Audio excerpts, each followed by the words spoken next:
G'day, my name is Paul Shelley, the Astropup, and I'm here with the Execute, Mr. Algorid, and the Dirty Pirate himself, MinionSoldier. Welcome to Inforunners. Today, we're going to be talking a little bit about ships. So there's a discussion that was going on with Chris Roberts. He talked a little bit about the room system, and it got me thinking about how we look at ships. Even today, we do a lot of talking here at the Inforunners about ships, about what you should buy, advice about ships. And that discussion kind of opened up my mind a little bit more about what we need to talk about a little bit more with ships. So I'm going to throw this to Algorid. I'm throwing him under the bus. And I want to ask this simple question, which is how is components and the kind of situation that Chris discussed, like the new damage system, how is that going to affect gameplay specifically with the ships we have? It's how long you got? It's going to be huge. It's going to be huge because it changes in terms of the whole argument of how many people do I need to run this ship? Because if you've got a huge ship, you're going to need people who can get to places a lot quicker to make those repairs. If you've got a ship that's got a hole in it, no atmosphere, or as a system that's the power's been cut to a system, you need to get that repaired if you want to survive, especially if you're in a fight. In a fire, once you start losing those systems, you know what it's like. Oh crap! I've lost my thrusters. I can no longer turn. I've lost the power. I'm for creek. On a big ship, it's even worse. And if you're in a big ship by yourself and you run to the back of a ship to fix it, you're going to be dead by the time you get it repaired. So what you're saying is that the multi-crew, this kind of changes a lot of the perspective on multi-crew. You're saying like multi-crews becomes a lot more valuable as an asset rather than say, I know a lot of people see multi-crew as a hindrance, like you have to rely on other people, and no one likes to rely on other people. Execute your thoughts. I kind of agree with what Algorid said, but I think it also adds to the gameplay. So the other side of the coin is, like you were just saying, some people like being alone. I love games with other people. They're the best type of games there is. Like, and one of the Constellation really sold me on this game, like being there with three other mates flying through the universe, working together. And I think the more things where you are relying on each other is stronger, not worse. And it's also moving away from non-combat gameplay, like, so you're going to see your engineering come up, your component and repair gameplay come up, and also I'm about to be visited by a cat. Here it comes. Sorry. Right, sit down. Hello, kitty cat. Sit down. No, right. Anyway, yeah. So I was going to go into the layout of ships as well, though. I think that's going to be add that. Go ahead. That's going to be really... Sorry, I'm totally distracted. He does this a lot. Yeah, he's gone now. Good. Yeah, just the whole layout of ships and stuff. So we were talking before the show, like, and the example you gave, Paul, was a caterpillar and a fire in the engine room. It's very hard to get to that fire once it breaks out because of how that ship's designed. But then you might get another ship where the engine room is, say, in the middle of the ship, and you can come at the fire from both sides, making it a lot easier to extinguish and put out and work with. And even in Chris's own example he gives in the post, he talks about them venting the atmosphere and someone bringing parts back in to repair it and recycling the air in the ship and getting it back up off its feet. And it's not just a one-man job. I'm sure there's going to be ships where you're going to have to go outside the ship to put a fire out, because you're going to have to open some door and vent it into space. So you can just start to see very quickly in those two examples how that's going to unfold and move into different gameplay. And the other thing he said, the other thing, Paul, go ahead. The other thing that Chris mentioned in his thing was that the guy from a turret does it, and so that actually adds to the guys, to the ships where you got the guy sitting in a turret. It's not just I'm sitting in a turret now. I'm actually got other things to do, and that really adds to the gameplay of those multiplayer ships. So yeah, it's huge. Yeah. Minion, talking about the layout, you mentioned something in our earlier conversations about how like layouts are going to start to play more of a role into like into with this in mind. You mentioned something specifically about like how the layouts will may actually doom some ships rather than help them. Well, the example that I gave is like for those who maybe aren't entirely familiar with the interior of the ship, the reclaimer, the back and the front of the ship are essentially linked by one hallway. That's it. You have this one hallway that links both sections. There's a part in the front where it breaks off into two, where the probe bay is. But apart from that, you have this one hallway.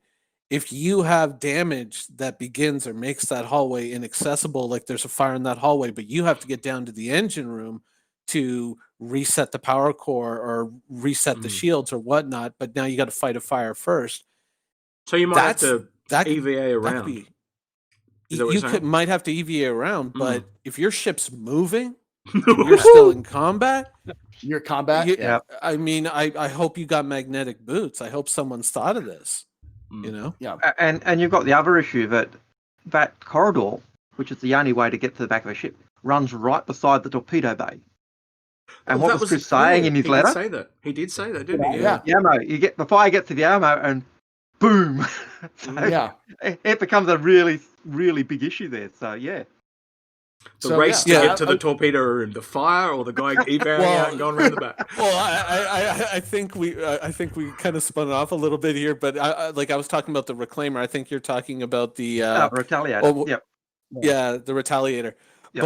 But that's 100% true. That example is 100% true. I mean, I like the idea that they're coming at it and they're saying that we want complicated gameplay, we want in-depth gameplay, but at the same time, this kind of, this is one of those things that kind of like perks up my ears when I hear Chris talking about these things, because I'm waiting for the people who are saying like, but I want my MMO to be a single player game, Gosh, yeah. Oh gosh, I hate it because we know that's that is that's out there. That is a show topic for another time. AI and this. Yes.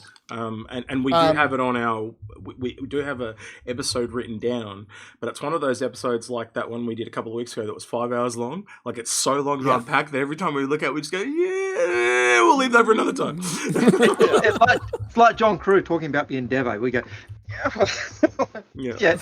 That's another show we're going to do later too. We're going to talk about the Endeavour.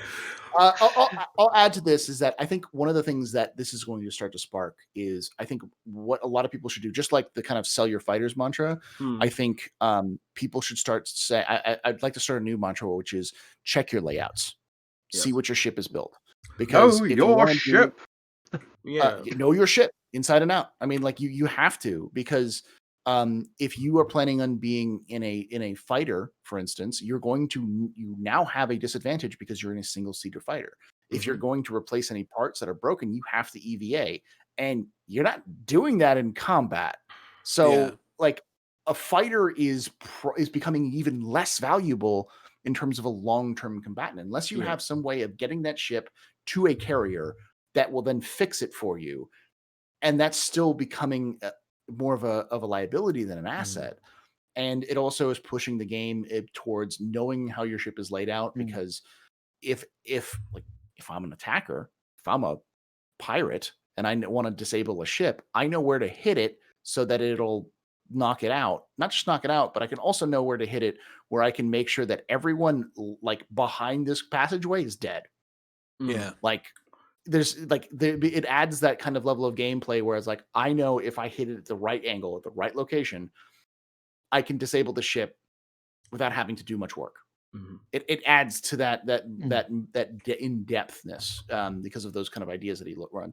And I would like to also add that it doesn't seem like it's too far crazy idea. A lot of the ideas he talked about were things they've been talking about for years. Damage model rework, fires we've already seen working, and multi-crew systems and stuff like that they've been working, especially been waiting on UI stuff. So I think that would be my big takeaway from this is like, if you're a player who has a multi-crew ship, you're going to want to start to think about having other people on board, and also what is the layout of your ship? How would you deal with a cutlass when there's a fire? How would you deal with a Connie when there's a fire? I just Go want to add the one thing that you keep saying layout, and one of the things I think that's really important to add to that layout mentality is where are your components located. I think that's a really important part to add to that. So let's go through layout a bit. Can we do that? Just because like I've just brought that bit up, but I think there's a few other things in there possibly as well. So layout is obviously where your weak points are. And that's for several different things. So like when weapons hit, where the fire breaks out, what are critical areas to cover for a fire? What if there's a door that's blown out? Like what are the best ways to clear a fire in your ship and stuff like that? There's a whole lot there to unpack. So can we go through that? Is that too long to go through? Minion, do you want to kick us off? Because it sounds like you've got a few things you want to say. So I'll let you go first, man. Well, I mean, when you're talking about breaking it down and thinking, talking about what you want to think about when you're getting into a ship, like one of the first videos, one of the early trailers that we saw, Star Citizen, you remember the Connie? It was flying in and everyone was on the bridge of the Connie and they were like, we discovered a new planet and da da da da da. The one with the aliens and the stick. And the bone being thrown up in the air. So that whole thing, like you have to realize that from a Star Citizen point of view, that's all like to use a Chris Roberts quote, that's all bullshit, because all those people would have to be in spacesuits 24/7 when they're inside the ship, because you never know when something's going to get blown out. And it's not like if you get into combat, you can just say, hey, time out, I got to put my spacesuit on. BRB. Yeah. And when you think about components in your ship, you have to look at where the components are. It's the same kind of problem. It's like, do I have spares stored near where the actual components that might be destroyed are, or repair equipment? Because we don't know. Are we going to get a toolkit? Are we just going to have a fire extinguisher that magically fixes it? We don't know. You have to really start to think about all these things. And in the heat of battle... You've just stumbled on another one, because... they've talked about fire suppression systems. Now, for example, I don't think Drake will have a fire suppression system, but I think something like Aegis might. Oh, it'll be a bucket of water. That's janitor's bucket at that, Yeah. But you get what I'm trying to say, because that's a whole nother can of worms. Like they've never really gone through and gone fire suppression systems. Like, and he's now made this. He's put this thing almost front and center with this post. Like, what are the conditions that come around that? And that's just something that I don't think many people have even looked at before when it comes to buying a ship. So there's now it's taken the whole quality of ships to a different level. Sorry to cut in there, but yeah, but I mean, at the same time, because I was reading that Chris Roberts post and I was like, these are fantastic ideas, but when he was talking about we're gonna have to go back and basically plumb every ship, to add for, venting oxygen, do this, do that, and all this to make the system proper and the way it's supposed to work. And we already have so much work to do on ships. I kind of question if this isn't going to be one of those things that kind of gets backburnered ultimately, and we end up just expanding and toying around with what we already have. It's more digital plumbing than real plumbing, I would think, though. But I just like whether it's like I don't think they're actually going to put in pipes into the ships, but someone's going to have to go back and like, okay, now I got to add this and I got to add that and I got to connect it to this and then we got to trouble. I wonder if he isn't biting off more than he can chew with this, because I mean we've talked about some of the the practical problems for the player. I think on the CIG side they might look at something like that and say like, maybe we hold off a couple of years. We'll see. I would counter with that, with the Chris Roberts quote at the end, which was, it's my game. I'm gonna make it the way I want to. Is it? He paid for it? I mean, that's his quote. Like, I'm gonna make it the way I want. So, and Chris Roberts still does approve everything by hand. So if Chris is gung-ho enough about it, it's going to happen, even if it takes years of work. I also wonder about how much of this is going to be a huge issue, because I think a lot of the stuff that he's talking about is also going to be modeled with the damage system, because that's taken a long time, because damage systems also include piping and all those kinds of things, and a lot of it can be kind of hand waved, like fire suppression systems have been talked about for years. They've been talking about it since the Idris was first being like revealed. So like a lot of this stuff may have already been factored into the content, and what may also maybe the reason why the new damage model is so late, because it was originally like scheduled for the beginning of this year for Squadron 42 to be done, and then of course they haven't updated anything on the roadmaps from Squadron 42 since January, so we actually don't know where it is. So you can also, but it's a good question. You can also see what it'll add to first-person shooter gameplay as well, because like look at all the decompression system, the fire system. Like imagine the fights like and the scenes that you could possibly expect in Squadron 42. Sorry, I mean, I was gonna just go for it. I was just gonna interject there. I was like, just because when you said that, it made me think of something. If you know what components are weak within a ship, like the exposed piping, especially on a Drake ship or something like that, what if a grenade pops a gas line and you could kill the guys at the other end of the room? I mean, there's a whole bunch of possibilities that opens up, and that's why we kind of get excited about these things. But wow, I mean, that's going to be a lot of work. Yeah. Well, again, but they have talked in the past about when they've been doing some of the reworks on ships. They've talked about, yes, we were working on the ship to get the pipes in, so the pipes for energy or other things. I'm adding a pipe in for energy. I can add in 2 or 3 other pipes at the same time. So we don't know how much they've done in terms of that already. Yeah. And we've also got the room system itself. That's already in. We know it's in because we can open a door and it doesn't depressurize at the moment because they've got it as immutable. It doesn't run out of power or doesn't run out of atmosphere. So a lot of that stuff's been done, but the back end stuff or the other things that are coming on with it haven't been put in, and so they've just left it. And so once they bring them in, it might just be a case of hitting some buttons. It's going to take time. Don't hear me say this is just a quick quick job, but may not be as massive as I think the system will be reasonable for them to design. My biggest question would be the time to implement fully, like across the spectrum of ships that we have. Yeah, I would agree. It's probably going to be a big task. It's obviously not a small task for them. Okay, because I got to interject here. How hard do you reckon it is to copy and paste that across ships, though? It's code, and you're really just upping the number of components up or down in each category. Well, it's also placement, because each component's going to have its own physical placement. But if you've coded the components to be scripted in a way, and I think they have, if you think about how they've structured it using, I can't remember the name of the software they used, but you know that database they had and it was all structured out and all that stuff. So you can come along and go detect this component. So I'm looking for this cooler. I'm looking for a cooler. I'm looking for this, and just it manually connects everything. You could almost copy and paste it across. It wouldn't be as slow as you think it's going to be. It's the type of thing that I think once they have it done on one ship, they can quickly copy and paste that code. So it's the heating system. They can copy and paste that across to every ship in probably a week. And certainly to ships of the same class. So you do one Aurora, you've basically done all of them. You do one Gladius, you've done all of them. You do one. Yeah.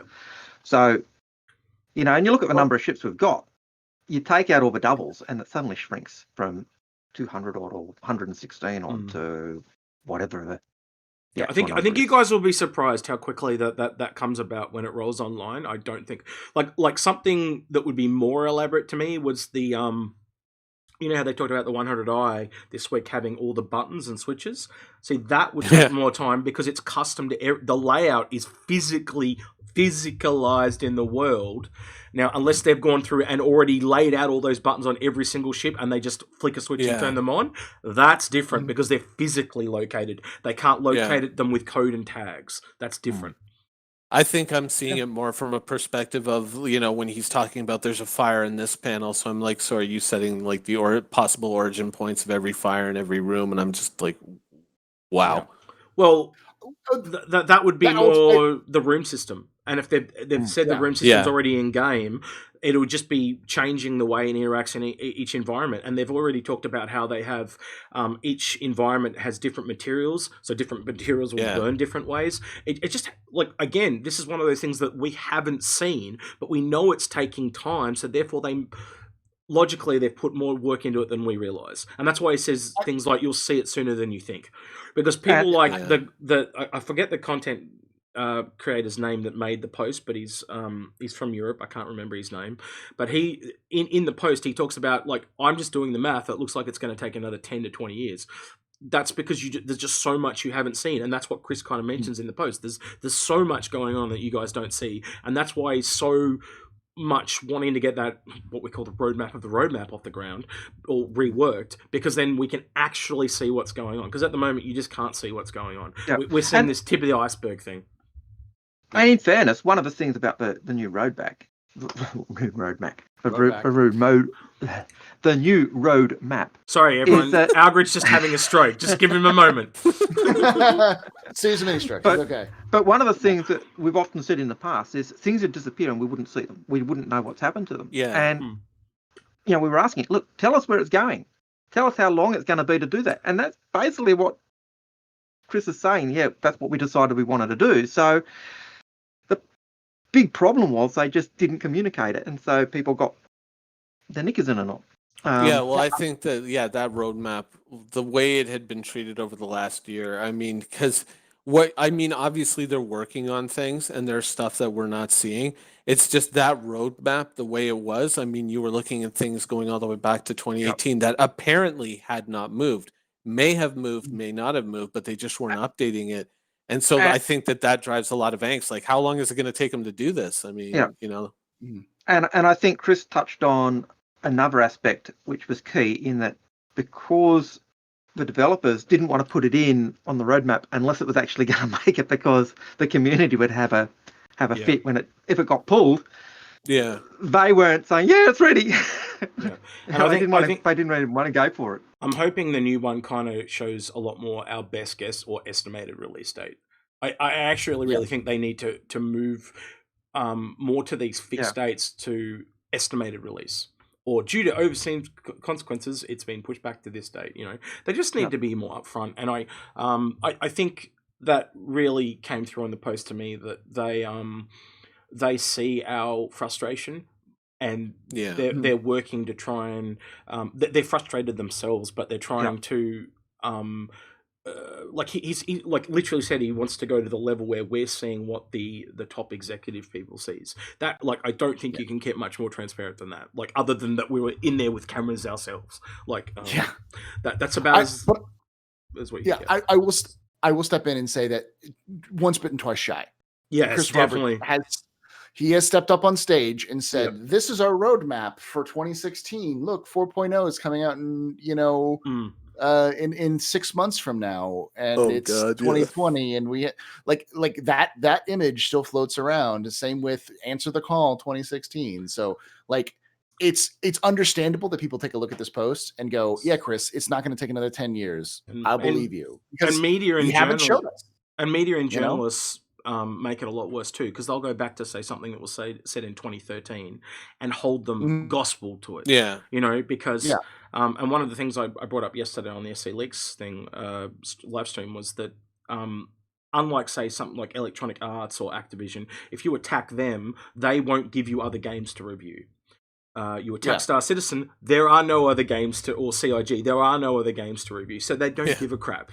So they feel they can just, and there's no news like bad news, and it's a really big, easy target, because 300 million, and it looks like they're wasting. People click on that. Oh, bad news drama. People love that shit, and it's what it's all about. So it's an easy target, so they're targeting it. We've gone on a bit of a tangent here, but it is connected to the post itself. Yes, and it is a good discussion about when we're talking about Chris Roberts' post with ships inside and out, and in this kind of idea of layouts and everything he said. How much is it? Is this just Chris pulling another Tavarin Kung Fu, where it's this is his idea, but what the hell is it? Chris, great, this is a good idea, but are you talking about 6 months from now? Or are you talking about someday in the future in Chris Roberts' land of many ideas? That's a good question. I personally, from what I've seen from Chris and what I've seen from the Fire updates they've been doing, this does not seem like a Chris La La Land idea. This seems like an idea that is been there for the beginning, and it's been there for a long time. not just an idea that's been there for a long time, but it's an idea. I mean, you remember the atmospheric depressurization video they did back in with the Constellation, they did that ages ago. Yeah, like this is something that they've been tweaking and developing for a long time.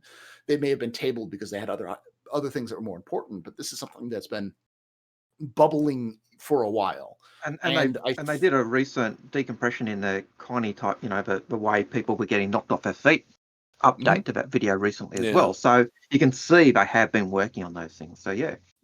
So I think what the key is with this is that I think people need to start looking at their ships in a different light. They need to stop looking at their ships as what is the meta cargo, the meta weapons loadout, and start saying which is the ship is the most survivable, because the Connie may be absolute garbage in many ways. Can I tweak that? It could also have aspects that are much more survivable. Go ahead. I think you need to add that to the original assumption. So what is meta plus how survivable it is, and so what it'll do is it'll just reshift the scales. So you might get a ship that's really meta, but it's not as survivable, so it brings it down. But you might get a ship that looks really shit, meta, but it's super survivable, so again that brings it back the other way. It works both ways, for and against is what I'm trying to say. And does that then therefore add value to the Vanguard, which has always said redundancy. This ship, you blow it up and it still keeps going. It's got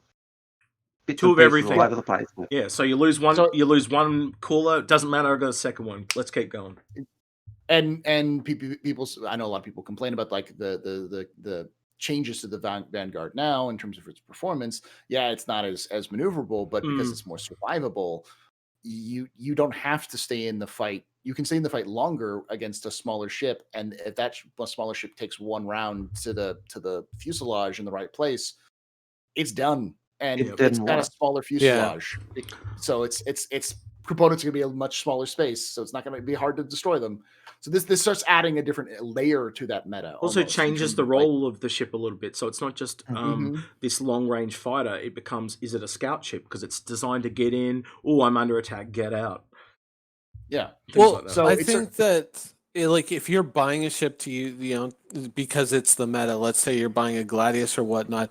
Like we all understand that we are still in very early stages here, and this stuff is going to shift. Anyone who's been around any MMO, any video game from alpha to beta knows that this stuff is going to shift. But if you're buying ships based on much more solid foundations, like this ship is survivable, this ship has spare parts, this ship has all the spaces that I need to do the things that I can do, and it's going to go the long distance, versus if you're buying a ship because this is the hot thing in Arena Commander this week, which do you think is the better buy? And I think that, people are going to wake up, or more people are going to start waking up to that.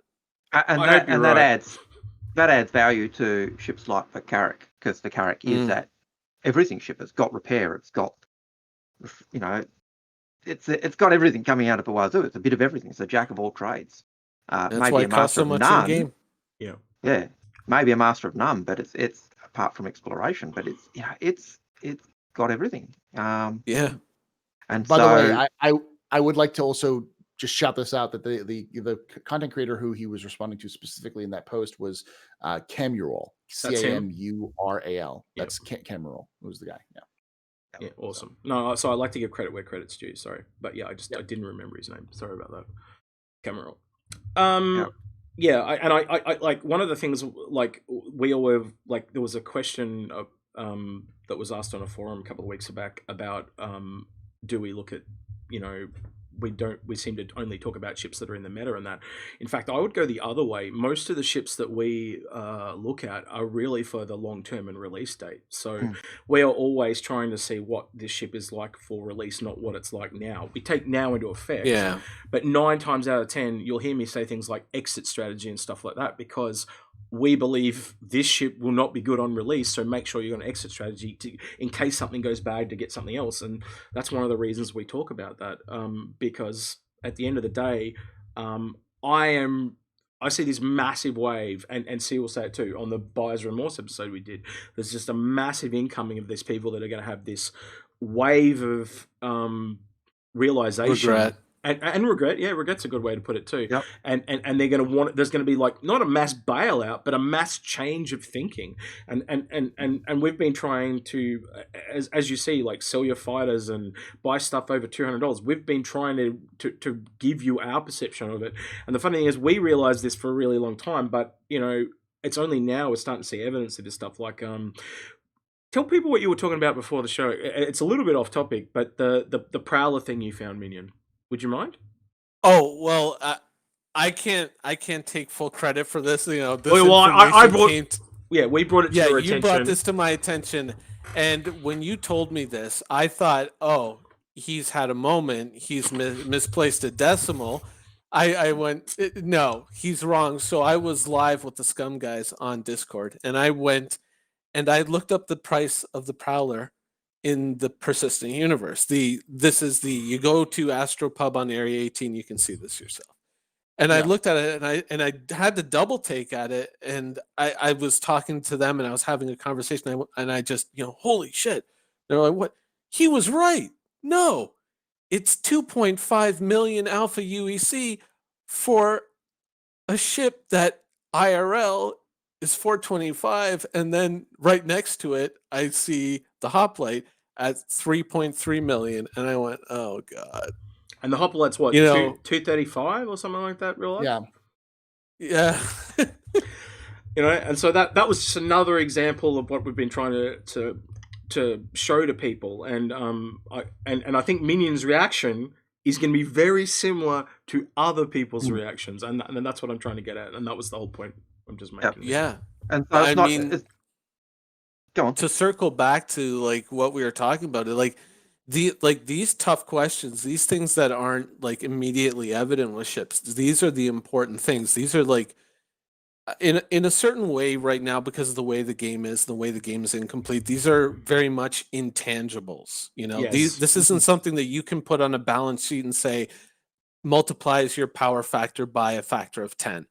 Whereas, let's say you go and you watch a YouTube video of somebody playing an Arena Commander and they've got, whatever the gun is, and they're just destroying people. And you're like, I can see direct evidence of the benefits. So therefore, that is a good ship and those are good guns. But the things that we talk about are intangibles. But now people are starting to wake up to when they're living in their ships and they're moving their ships and they're hauling cargo. And how long does it take me to get from the front to the back of the ship? What if I have a boarder? How do I get them out? Can I evacuate the atmosphere from here? All these really important questions that now people are waking up to, and they're going like, oh, that meta ship is actually kind of crap. I think that's kind of the takeaway, isn't it, guys? That, that your ships are about, like, how complicated we've had FMFs before in the past. I think our FMFs ratio is about to go up, Alfred. I think we're about to hit like, as these things come online, ships are a lot more complicated than people have imagined they're going to be, and I'll even say even than we imagined. I think even a few things opened my eyes this week. Like I'd had them in the back of my mind, but that post really brought them forward for me, and it's gonna make recommending ships a lot harder, because there's a lot of unknowns, and I often say, well, we'll just have to play the waiting game. And that's essentially what we're doing. And 9 years in, we're still going to be playing this waiting game. But then you look at some ships like the Starfarer and that room system almost, and the problems you got with it is a death knell for the current Starfarer.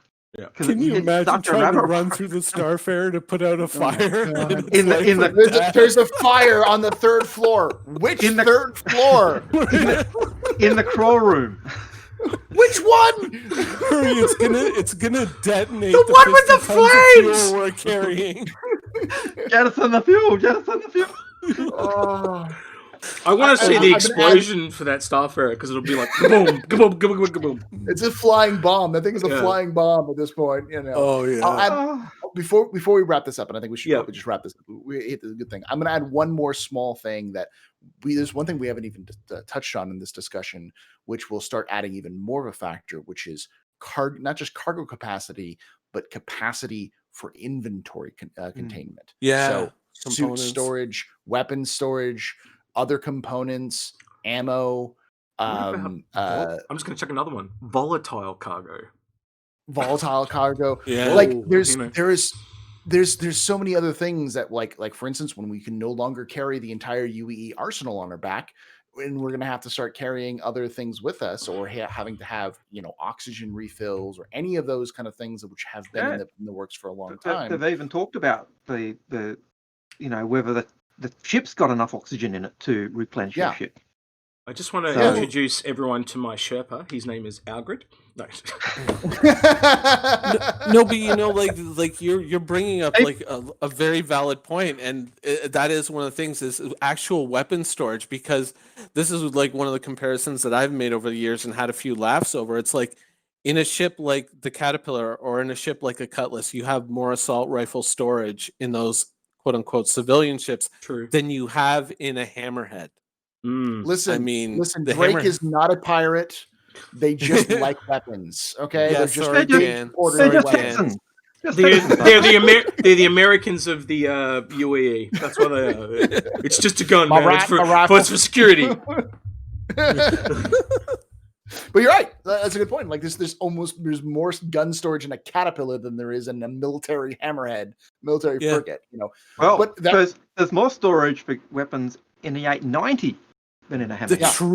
True. Yeah. That's a cruise ship. Typical Drake bringing a gun to a tank fight, though. But anyway. Well, but I mean, these are other things to not just the layouts, but just like those kind of cargo spaces and those containers starts to become a meta. So a ship like the Reliant, I can't remember, it's the Tana, I think is The Tana, yeah. That's a really good starting ship these days. Anyway. It has a bed and it has weapon and suit locker storage. So even though and it's storage, like, oh yeah, period. Yeah, it has a lot of value to it that it's not obvious to somebody who doesn't know how the game is going to be in the near future or in the distant future. So when you're starting to think about buying your ships, and if you're buying a ship for the distant future, you really are going to have to start looking at a lot of the little details, which we don't have confirmations yet. That will probably change before release, but keep those in mind. Like the Tana, the Reliant is a joke, but the Tana isn't. And like the Constellation is a meme, but the Constellation has a lot of suit lockers and a lot of internal storage. And a snub fighter. It's got a snub. There's a lot of things it's got going for it, which just don't play into the current meta. So please learn your layouts. That's all I'm asking. Yeah. I guess we can wrap it up here because I'm sure we've been talking for hours. Say bye-bye. That's been Execute with his cat. Jax. He's been Algrid. He's been Minion. I've been the Astropub. We're the Inforunners. Like, subscribe, feed the YouTube algorithm for us. See you guys later. Jax, I can't see this. Get out of the way. Thank you. God Bye-bye. bless. And be well.